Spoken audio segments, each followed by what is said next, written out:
Shalom, amados, a paz do Senhor Jesus. Estamos aqui de volta, sou o pastor Alexandre, líder aqui do Ministério Família Casa de Judá. E hoje eu quero trazer para você aí esse tema que é muito importante. Vamos falar sobre o reino de Deus. Nós temos um pouco de dificuldade de entender e compreender e alcançar até a dinâmica do reino de Deus. Jesus, ele veio pregando, João Batista antes dele falou a respeito do reino de Deus, arrependei-vos, porque é chegado o reino dos céus. Então a gente precisa compreender por que Jesus ensinou aos discípulos a orar, pedindo que viesse o reino até nós. Então nós vamos falar aqui umas coisas muito importantes, em primeiro lugar, fazer uma introdução do conceito de reino, né? Então, reino, né, vem a ser a influência de um rei sobre um território. É muito importante compreender isso. Todo reino ele possui uma cultura, ele possui aí todos os seus princípios e valores. E nós, como brasileiros, a gente até há muitos anos atrás a gente não vivenciou isso, mas sabemos pela história que o Brasil ele foi um período, viveu esse período de colônia de Portugal. E é muito interessante esse conceito, porque isso também, quando Jesus veio, né, o Verbo se fez carne e habitou entre nós. Jesus veio num tempo muito preciso. E aí a gente sabe muito bem, Israel, então, ali era colônia do governo romano. E Jesus veio na plenitude dos tempos para trazer esse conceito, esse princípio do reino, né? Então, todo reino ele possui um território. A grandeza de um reino é o seu território. Por isso, quanto maior o seu reino, maior a sua glória. E a gente vai falar um pouquinho a respeito disso, né?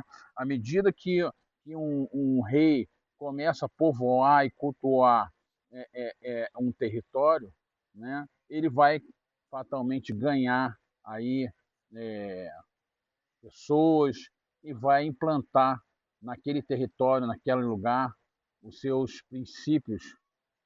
E aí a gente vai falar um pouquinho disso aí um pouquinho mais para frente, né?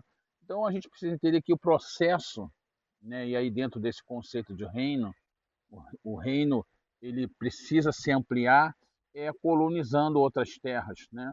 E aí consequentemente pessoas ali são influenciadas por este reino, né? E o processo de colonização, como a gente compreende, entende, ele precisa acontecer. Para isso, normalmente, né, um rei envia ali representantes para aquele novo território, para que aquele território seja povoado com a sua cultura, a sua língua, os seus princípios. E nós vamos perceber isso, né? E Jesus ele nos ensinou a fazer essa oração, né? Venha a nós o teu reino. O que significa isso? Que nós devemos, irmãos, desejar desejar o reino de Deus na nossa vida. E não é lá no futuro, quando a gente morrer, é aqui na terra. O reino de Deus ele precisa acontecer aqui na terra, né? Está lá em Mateus 6,10 que diz, Jesus, os discípulos perguntaram como é que a gente tem que orar. E uma das coisas importantes que Jesus falou foi, venha a nós o vosso reino e seja feita a vossa vontade. Então nós precisamos desejar esse reino, precisamos ansiar viver o reino de Deus aqui na terra, né? Então, o que destrói, o que acaba com essa colonização é a independência. E você sabe que o Brasil ele era colônia de Portugal, mas chegou uma hora que ele declarou a independência. E aí a gente precisa compreender isso, né? Quando, quando Adão pecou, né? E a Bíblia ela vai nos ensinar uma coisa importante. Quando Deus criou o homem, Deus criou o homem à sua imagem e semelhança, e era para que Adão fosse esse representante aqui na terra. Era para Adão trazer o reino dos céus para a terra, na sua pessoa, na sua vida, nos seus costumes, no seu linguajar. Só que Adão pecou. E quando Adão pecou, ele declarou uma independência, né? Independência de Deus. E aí a gente viu a condição, a tragédia que aconteceu em toda a humanidade, né? Adão pecou, a gente vai ver aí o assassinato, né? Caim matando Abel e por aí vai. Então a humanidade caminha a passos largos na independência de Deus, né?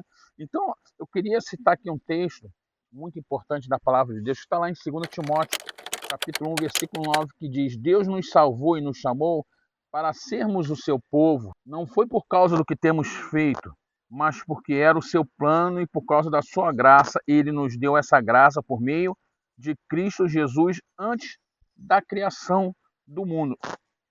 Era parte do plano de Deus, né, que nós pudéssemos viver o reino aqui na terra. E era o desejo de Deus. E a palavra de Deus ela nos ensina isso. E aí em Salmo, o salmista ele declarou uma coisa muito linda lá em Salmo 145, versículo 13, e ele diz assim: o teu reino é um reino eterno. Olha que coisa linda, né? Aleluia. E o teu domínio dura em todas as gerações. Salmo 145, versículo 13. Então nós sabemos, irmãos, que o reino de Deus ele é real, ele é verdadeiro e Jesus nos ensinou a desejar esse reino. Agora nós vamos falar mais para frente a respeito disso, porque Jesus quando veio a este mundo, né, em certo momento, e aqui a gente está tentando introduzir para você esse conceito de reino, né, Jesus falou uma coisa muito importante para a igreja do Senhor, né? Jesus disse assim: olha, eu te darei a chave do reino dos céus. O que você ligar aqui na terra vai ser ligado no céu. Então há um poder sobre as nossas mãos. Nós temos essa chave. A chave do reino de Deus está com a nossa mão e nós cremos, amados, em nome de Jesus, que nós temos a possibilidade de viver o reino de Deus aqui na terra. Amém?